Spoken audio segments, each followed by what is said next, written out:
Tonight, the Texas Board of Education said no to 100 textbooks that could end up in Texas classrooms. Tonight's vote was just preliminary, though. KXAN's Amanda Brandeis reports a lot of people are waiting to see what happens during the final vote on Friday.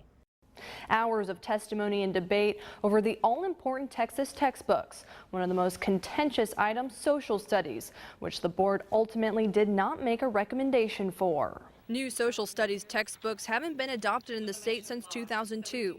Retired educators, ordinary Texans, and activists spoke during testimony. Some expressed worries that many of the books exaggerate the influence of biblical figures on American democracy.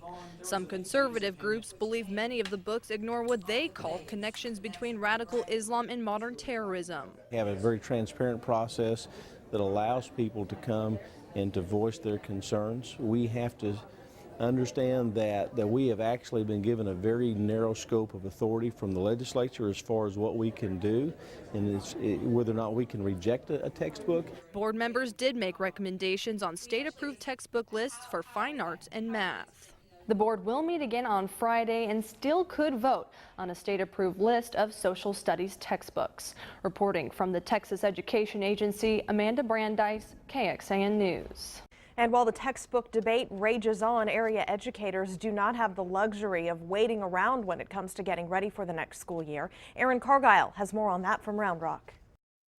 Math, English, science, social studies. Welcome to Round Rock ISD's textbook warehouse. And here's some of our social studies and technology applications, health, ed, art. For 13 years, Dottie Hall has been in charge of organizing it all. So we have a lot of students, nearly 48,000, so it can be daunting. This summer, the shelves will be filled with new social studies books for grades K through 12. How old are these textbooks? They're about 13 years old. It's Yes. time. It's time. We need some new ones. But the district doesn't wait for the state's approval list. Committees of teachers have already been going through the material on their own. We'll meet again in January, and then in February we'll make a decision on our top 2 choices.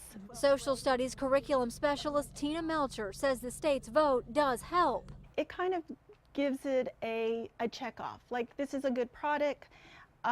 We approve of this product. Ultimately, a separate district committee vets the teacher's top 2 picks and recommends one to the school board, who makes the final call. A long process that will pay off when students can finally read about more current events you won't find in here, such as 9/11 and A new president. I mean, the president that we've had for the last 8 years was not in our old instructional materials. In Round Rock, Erin Cargile, KXAN News. Now, not every district is on the same timeline. Round Rock will make the final decision by April or May and get the books ordered so teachers will have them during the summer in order to prepare for the upcoming school year.